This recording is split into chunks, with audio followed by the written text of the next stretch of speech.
Almost 2 years have passed since that terrible day. I never wanted to speak about it again, but I feel it is my responsibility to describe the events leading up to it. A certain Colonel Moriarty, a brother of Professor James Moriarty, is responsible for rumours and lies about the character of my dear friend Sherlock Holmes that I will not repeat here.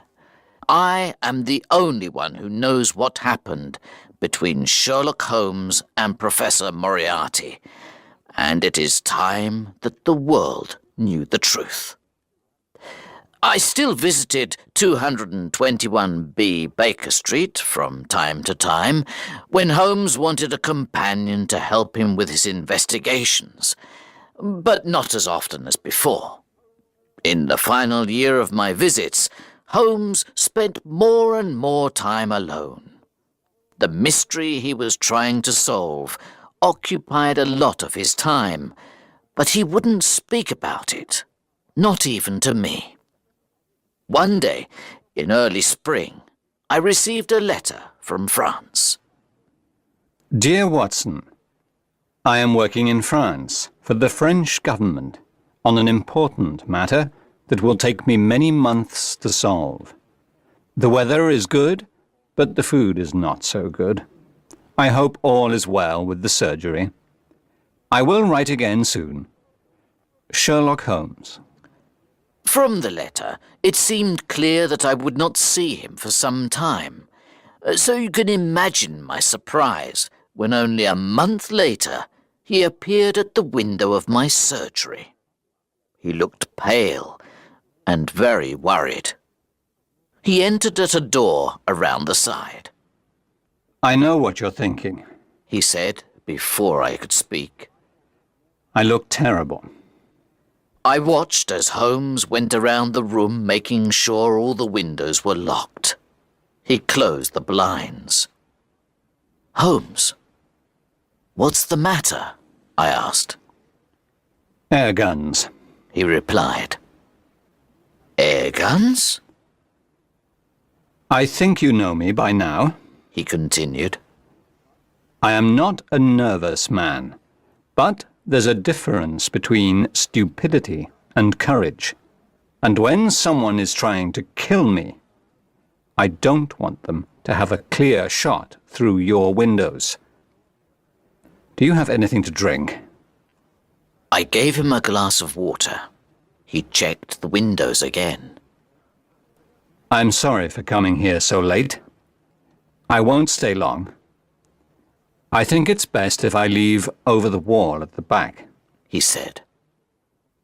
Holmes, please explain what all this is about.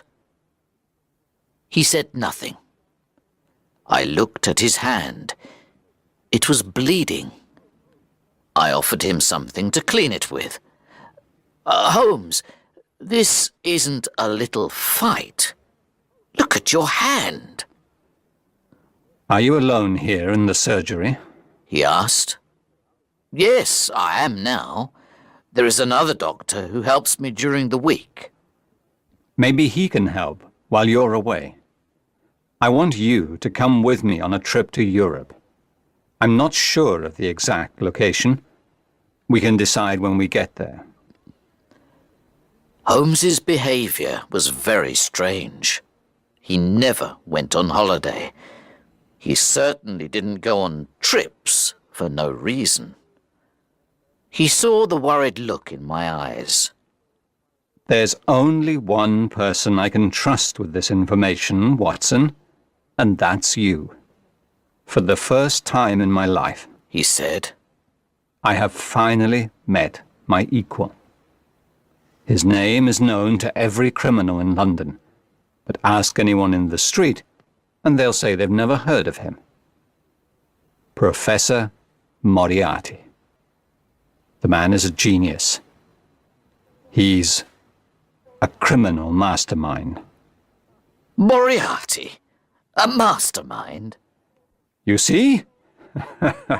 He laughed. No one knows the real Moriarty, but I do. The man is responsible for half the crimes in London. I could continue working for the French government. It's a nice life. It's well paid. But I cannot rest until Moriarty is in prison. Half the crimes in London? I repeated. But if you really believe this, why haven't you asked Scotland Yard to arrest him? Do you have the evidence?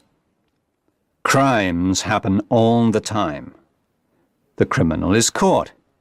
Sometimes they go to prison, then someone pays money and they go free. Sometimes they are never found.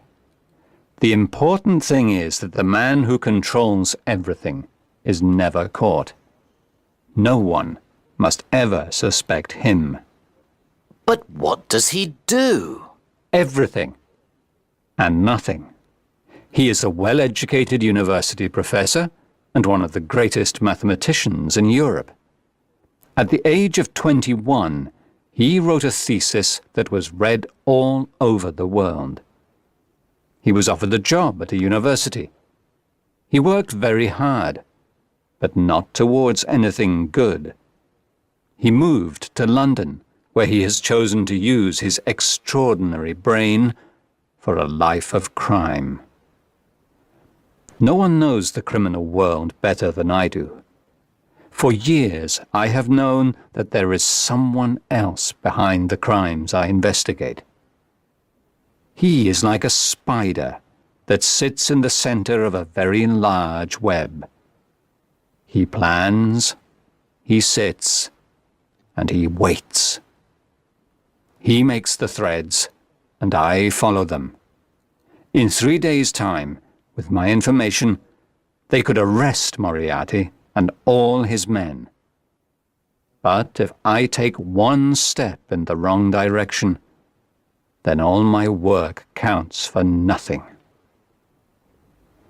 I was sitting in my chair, thinking about a case this morning, when a man walked into my room. I knew him immediately. His forehead was high, his skin was pale, and his shoulders were round from the time spent in his study. His eyes were so dark, I couldn't read the slightest emotion in them. He observed me with simple curiosity, as his head moved from side to side, like a snake. "You're not as intelligent as I thought," he said. "Don't you know it's dangerous to keep a loaded gun in your pocket?" I took out the gun that was in my pocket and put it on the table, but I kept my fingers close to it. "You know who I am," he hissed softly. "If you have something to tell me, Professor Moriarty, I am free for around 5 minutes," I replied. Holmes moved around the room restlessly. "And what happened next?" I asked. Moriarty asked me if I would continue with my investigations. I told him he already knew the answer. "Then you know mine," he replied. He put his hand in his pocket. I placed my fingers on the gun on the table. But instead of a gun, he took out a notebook and read aloud. "On the 4th of January, you passed me in the street. On the 23rd of January, you were in my way. In the middle of February, you were causing me problems. By the end of March, I had to change my plans. Now I find, a month later, that you are trying to take my freedom from me. We both know that this cannot continue." "You're right," I said. "It won't continue. Give me 3 more days, and it will end." "You're an interesting opponent, Holmes. I don't know what I'd do without you. I'd be quite bored. You're smiling, but I'm telling you the truth. This little game you are playing is too dangerous," he continued. I'm not afraid of danger. It's part of my profession, I replied. This is not danger. He cried. This is madness. There is a whole organization behind me. Do you think you alone can stop it? There is only one end to this, Holmes. We both know what it is. I enjoy your company, I replied. But I have an important matter to investigate. I know every move you make. If you try to destroy me, I will do the same to you, he said. You are too kind if you think I am capable of destroying you, but I will happily accept my own destruction if I can free the world of you, Moriarty. Such a pity, he said as he went out of the door. But you leave me with no choice. Moriarty is a man of his word, and he doesn't waste time. On the way here, I almost lost my life 3 times. First, a carriage with 2 horses came towards me at full speed. Fortunately, I jumped from the road just in time. Then, as I was walking around the corner, a stone fell from the top of the town hall. It missed me by the smallest amount.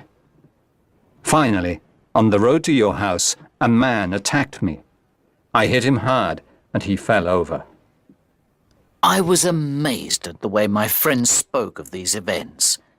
He was lucky to be alive, and yet he told his story so calmly. You can understand now, Watson, why I shouldn't leave by the front door, he continued. Holmes, you can't go home. You must stay here. Holmes would not listen. He left, as planned, over the back wall, but only after we had made arrangements for the next day. I'll see you tomorrow morning, he said. Take this note. Follow these instructions carefully. Do exactly what it says. Destroy it afterwards. Where will I meet you? I asked. I'll see you on the train. The 3rd carriage from the front is reserved. The next day, I followed Holmes's instructions. I did not take the first cab that arrived outside my door, or the second. I took the 3rd. I gave the cab driver an address to take my luggage to. I got out early, 10 minutes away from the station. I ran around the corner where a horse and carriage was waiting. He didn't ask for my destination. He took me directly to the station. When I arrived, I was just in time for the express train that connects with the ferry to France. I ran as fast as I could, and I saw a porter taking my luggage to a carriage. There was a reserved sign on the window, and I got in. There was a man in the carriage, but it wasn't Holmes. It was a priest. I was confused. Holmes said the carriage was only reserved for us. I sat down, and the train left the station. Where was Holmes? After last night's events, I was very worried for my friend's safety. Then the priest spoke. It's good manners to say, "Good morning, Watson." Within moments, I realized that Holmes, disguised as a priest, was sitting before me in the carriage. We must be careful. There's Moriarty now, he added. I looked out of the window and saw a man running towards the train, shouting angrily at the guard. I could see his large forehead and small dark eyes in the distance. Holmes smiled, sat down, and took out a newspaper. Holmes, this can't continue. Tell the police they have to arrest Moriarty.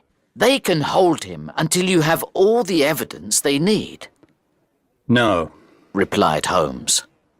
there are too many fish in this net and I intend to catch them all.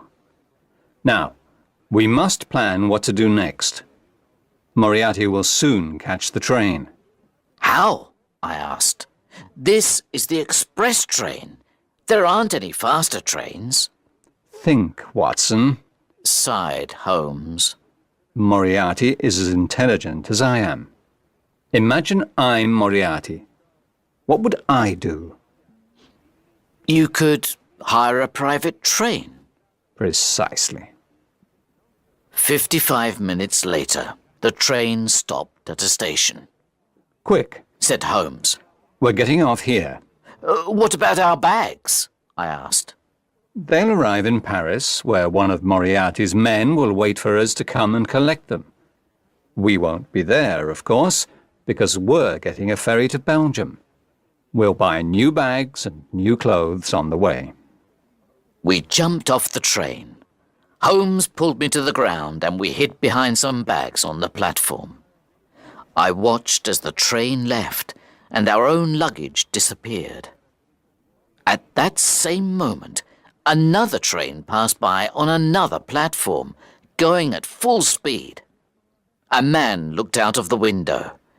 We saw the face of Professor Moriarty. We guessed his plan, Said Holmes. We're lucky. He didn't guess mine. On the third day of our travels in Europe, Holmes sent a telegram to the police. Later that evening, he received a reply. I knew it! He cried. Have they caught Moriarty? I asked. He shook his head. He has escaped. You should return to England, Watson. Moriarty will try to find me. No, I said. I'm going to come with you. We discussed the matter for over an hour until Holmes became bored and agreed that I could stay. Holmes decided it was best for us to walk from France into Switzerland with the help of a local guide. One day, after days of walking, we sat down on a pretty area of grass to eat. I looked up and saw a huge rock falling from the top of the mountain towards us. I jumped out of the way and pushed Holmes to one side. I was surprised the guide didn't try to help. He told us coldly that rocks often fell from the mountain. It was wise to be careful.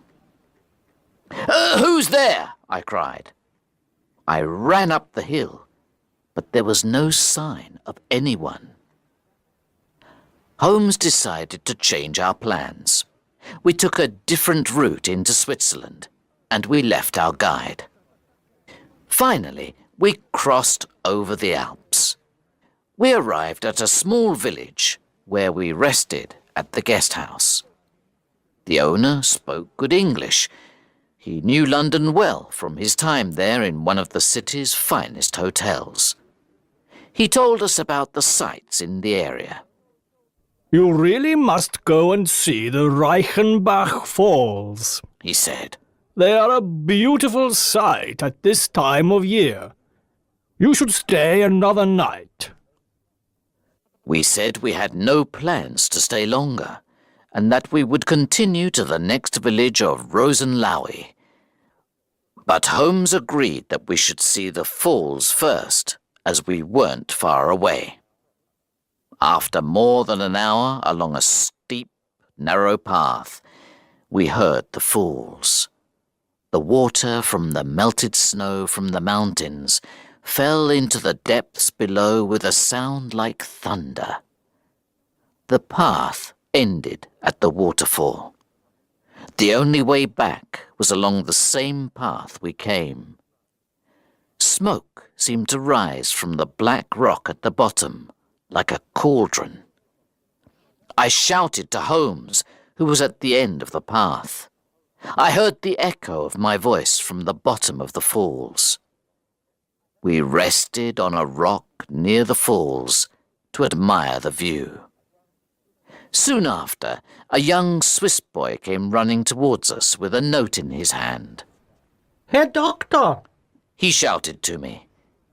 He handed me the note. It was written in English. A young English woman is very ill. We think she is dying, but she doesn't speak any German. We need an English doctor to come quickly before it's too late. Holmes agreed he would continue to Rosenlaui with the Swiss boy as a guide. I would find another guide and see him later. I went back down the hill as quickly as I could to see the poor woman. Where's the patient? I asked. I hope she's not worse. What do you mean? The guest house owner asked. I handed him the note written on hotel paper. Didn't you write this? I asked. No, he said. This is very strange. Can you remember anyone asking you for paper? Not long before you left, a well-educated Englishman came here. I didn't wait to hear any more, because I knew the rest. When I was coming down the path to the hotel, I remembered seeing a man on the other side of the hill walking up towards the falls. He was tall and thin, and I ran back up the path, but it took longer to go up than to come down. When I arrived, Holmes wasn't there. My worst fear was true. There wasn't a sick English lady. It was all a lie, so that I would leave Holmes. I tried to think what Holmes would do. It didn't take long to find out what happened. The sight of Holmes's walking stick against a rock nearby told me that his journey went no further than the end of the path by the waterfall. There were no footprints returning back towards the path. I could see the torn roots of plants, and finally the mark of a long fingernail in the ground at the edge of the falls. I looked over into the black water beneath and shouted as loudly as I could, "Holmes! Sherlock Holmes! Sherlock Holmes!" came the echo of my own voice. I shouted again, but it was no good. In that cauldron was one of the world's most dangerous criminals, and in my stomach I knew my friend and one of the world's greatest detectives was with him until the end. Then, on the rock next to the walking stick, I saw a small silver case. I picked it up. There was a note inside. It read, I am grateful to Professor Moriarty for giving me this opportunity to write to you. Now I will finally defeat one of the world's greatest criminals. Tell everyone the news. The police have all the information they need. I have left a file with my brother, Mycroft. I am sorry, Watson, because I know this will be particularly difficult for you, my dear friend. But my disappearance from this world is the price I must pay. Yours truly, Sherlock Holmes. Then I understood the guide was paid by Moriarty, and Holmes was left alone for the final battle with Moriarty, which ended, so the local police say, with both men falling to their deaths in the falls. The information Holmes left with the police was enough to send most of Moriarty's men to jail, but little was ever said of their leader, which is why I feel it is my duty to speak of it now. I cannot replace the emptiness that has been left in my life. But maybe Holmes was right. His disappearance was the price only a brilliant detective could pay. Sherlock Holmes was, and always will be, the best and wisest man that I have ever known.